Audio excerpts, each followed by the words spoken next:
We talk a lot about division and partisanship in politics on the broadcast. This won't help. Republican Representative Paul Gosar recently tweeted an altered anime clip, apparently showing how he feels about current events and the other side of the aisle. The clip features a photoshopped anime with Gosar's face on one character, killing the character representing Alexandria Ocasio-Cortez. Gosar's character is also depicted attacking President Biden at one point. Joining me now, former RNC spokesman Doug Heye. Doug, I'm not an anime fan. I don't know if you are, but what in the world is he thinking here?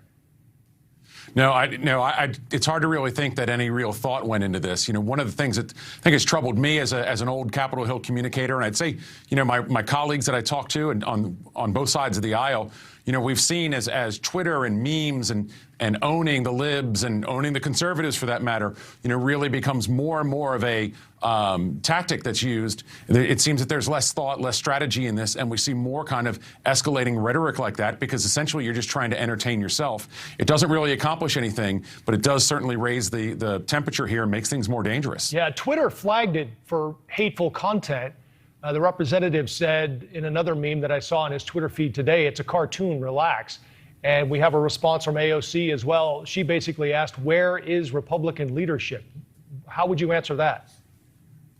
Yeah, well, one, you know, obviously Congress is out of session, so they're not really, you know, they're not getting the constant questions as they're walking down a hallway in the Capitol. But you can put out a statement, you can put out a tweet. I would love to see Republican leadership come full square and condemn this. You know, they did, I think, the right thing in last year or the previous Congress in removing Marjorie Taylor Greene from her committees. Paul Gosar should go through that same treatment and be censured by the entire House. And I hope it would be a really overwhelmingly bipartisan vote. For this post alone? Yes, of course for this. You know, what you see happening is, you know, you can giggle about it if you did it, but the reality is this further raises the temperature, and people who follow members of Congress and you know, follow the news, some people get worked up about this. And, you know, I view this personally because I know Steve Scalise. And, you know, I remember that morning when he was shot at, as were so many other Republican members of Congress. I was working at the Republican National Committee that Saturday morning that Gabby Giffords was shot.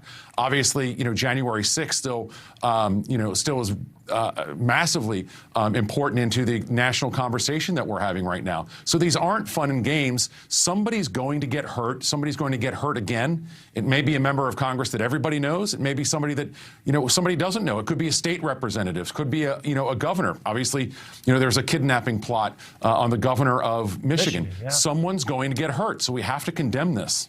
Do you think Twitter should have pulled it down? I was surprised they didn't. And if not, shouldn't someone in the party say, hey, Paul, this is probably not a good idea, take it down?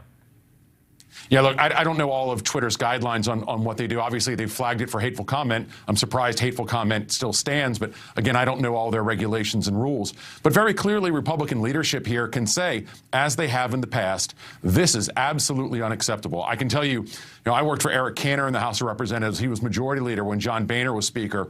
The language that John Boehner would use when he was speaker, if this happened, is not something we could repeat on this air, but he would have dealt with it pretty quickly. Interesting. Well, we're hearing some of that language, as a matter of fact, right now, Doug, and it came in the form of a voicemail. You may have heard us play the clip a little earlier.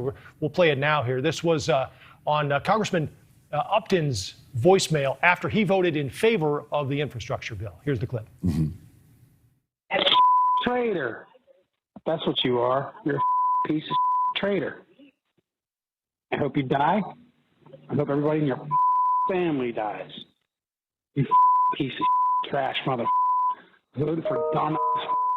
Wow. Okay. I didn't even hear the second half of that, but I don't think we needed to. We got the idea. But, you know, the thing that strikes me about this is these conversations about a bill to fix roads and bridges for the most part. Yeah. I mean, how do we get to a point where we can at least be civil with one another, Doug? You know, like the bill or don't like the bill, infrastructure appropriations bills and spending bills aren't really the divisive things that you would think would, you know, lead to this kind of accusation and language and threats. And, you know, I think it's really hard to put the genie back in the bottle, but it's why leaders in both chambers and both parties, I think, need to be forceful here. Again, if you get that voicemail, obviously it's staggeringly scary. And it again goes to what I said earlier, someone's going to get hurt again. And I say again because it's happened so many times before. We're seeing a rise in this kind of hate globally as well. As we just recently had a member of the British Parliament assassinated. And we have to quell this. And if my party can't speak up when it's their members that are being targeted, that's really upsetting for me.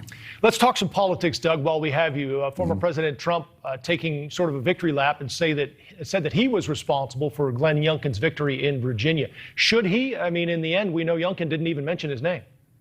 Yeah. Well, look, Donald Trump's going to claim credit if there's a win, and he's going to deflect any blame if there's a loss. I would say that the number one person really responsible, two people I would say responsible for Glenn Youngkin's wins.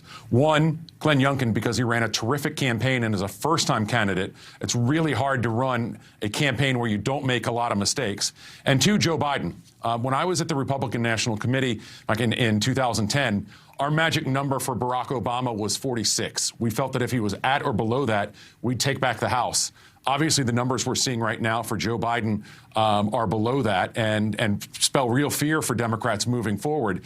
And Democrats are going to sink and swim on Joe Biden's numbers. If you can't improve them, it's going to be a long year for Democrats. I thought you were going to say Terry McAuliffe, because he did use President Trump's name quite a bit in that. So having said that, Doug, they only need to flip 5 in the House. Do you think this is a done deal? I never think anything is a done deal in politics. I had a friend who said to me last week before the elections that taking back the House and the Senate, and we lost, obviously, a big recruit Republicans did in New Hampshire today, was in the bag. I would tell my Republican friends, let's spend less time measuring curtains and more time trying to build the House. All right. Former RNC spokesperson Doug Heye, it's great to have you with us tonight. Thanks for the time. Thank you for watching. Click the red subscribe button below so you can get more of NewsNation's fact-driven, unbiased coverage.